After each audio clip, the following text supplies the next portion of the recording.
शहजाद चौधरी साहब, ये जो दौरा रहा अली अमीन गंडापुर के दौरों के बरअक्स ही रहा। काफी हद तक अवाम से बराह रास्त इंटरेक्शन की कोशिश भी की गई। वो जहां जहां गए, अगर जगहों को बंद किया गया तो उन्होंने लोगों से बातचीत करने की कोशिश की, अपना रूट बदल के भी रुक कर भी इंटरेक्शन करने की कोशिश की है।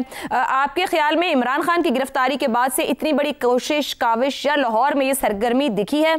आप इस दौरे के असरात पीटीआई की सियासत पर कोई देख रहे हैं? अच्छा, पहले तो ये कह लें जमहूरियत के बारे में एक जुमला कि जैसी जमहूरियत वैसी ही रवाया।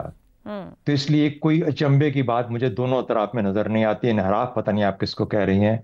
हमारी जमहूरियत ही इनहराफ है अपने उस जमहूरियत से जो कि जमहूरियत हुआ करती है। दूसरी बात ये समझ आ गई पीटीआई को कि सिर्फ केपी के बलबूते पे सियासत नहीं चमक सकती, या जिस किस्म की सियासत वो करना चाहते हैं सिर्फ केपी अकेला नहीं कर सकता जब तक पंजाब ना उठे।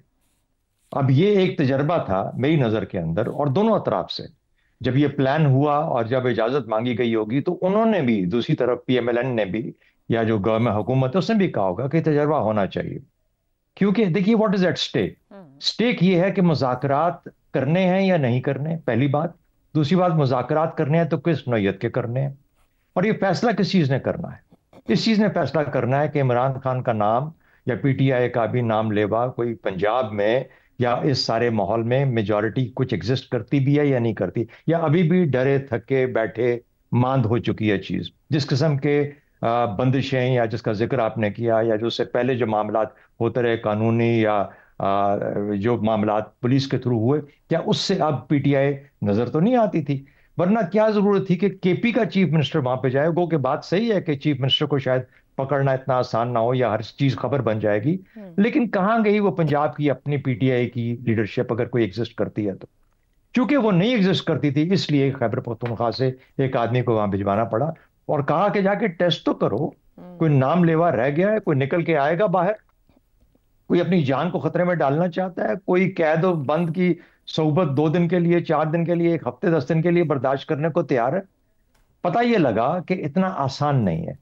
बाकी पंजाब का जो काम था, उन्होंने कहा कि कहीं ये ना हो कि फिर से पंजाब लाहौर उमड़ पड़े, और अगर लाहौर उमड़ पड़ा तो फिर तो हमारा तो किया धरा खत्म हो जाएगा।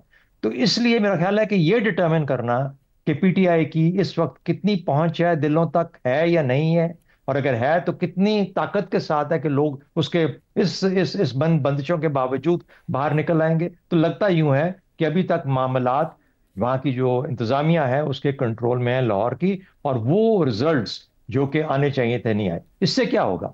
मुज़ाकरात की नौयत तय होगी कि मुज़ाकरात के साथ मजाक किया जाएगा या मुज़ाकरात को असल में, क्योंकि इतनी ज्यादा है अभी भी वो वहां पे फॉलोइंग है कि उसके इस वजह से मुज़ाकरात की जो सीरियसनेस है उसकी नौयत थोड़ी डिफरेंट करनी पड़ेगी।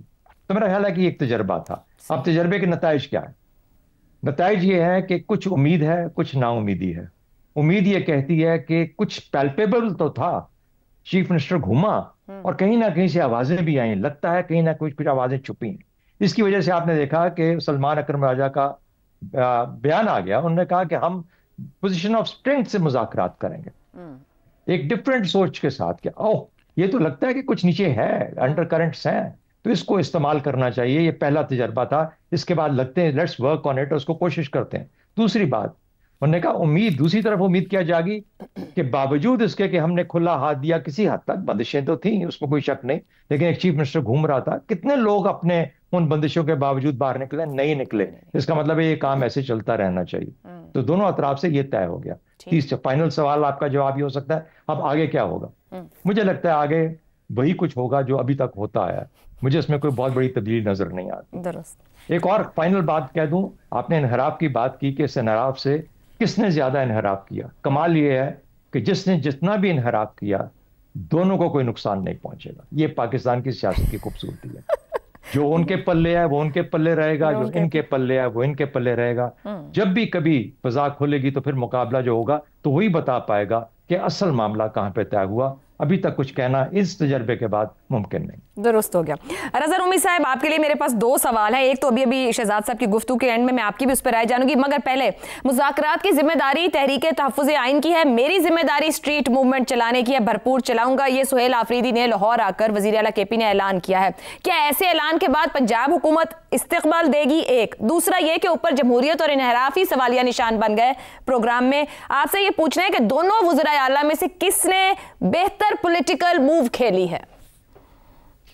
देखिए, पहली तो जो बात है मुज़ाकरात और स्ट्रीट मूवमेंट की, ये पाकिस्तान तहरीक इंसाफ की जो हिकमत अमली है उसकी 2 मुख्तलिफ शाखें कह सकते हैं आप, क्योंकि वो साथ में मुज़ाकरात के लिए भी टेस्ट करना चाहते हैं कि किस हद तक हुकूमत और इस्टेब्लिशमेंट जो है वो तैयार है या किस हद तक वो आगे जाएंगे, मगर वो ये प्रेशर जो है स्ट्रीट मूवमेंट का उसको भी रखना चाह रहे हैं। लेकिन स्ट्रीट मूवमेंट के लिए उनके जो मामलात हैं वो बन नहीं रहे। देखिए, 1 साल पहले नवंबर में, अब तो साल से भी ज्यादा हो गए, एक कोशिश की थी। उस वक्त भी मसला ये हुआ था कि बहुत से लोग पंजाब से नहीं आए थे, बल्कि अगर आप देखें तो पाकिस्तान तहरीक इंसाफ के जो कारकुन और सपोर्टर्स दुनिया भर में और जो बाहर बैठे वो तो कहते रहते हैं, बहुत बुरा भी कहते हैं पंजाब के जो लीडर्स हैं या उनके करता धरता है कि वो निकलते नहीं है, वो खौफजदा है वगैरह वगैरह। तो ये जो स्ट्रीट मूवमेंट की उन्होंने बात की है, उनको इमरान खान का हुक्म भी है, लेकिन वो ग्राउंड भी टेस्ट कर रहे थे कि क्या किस हद तक जो है यहाँ पर वो मुमकिन भी है।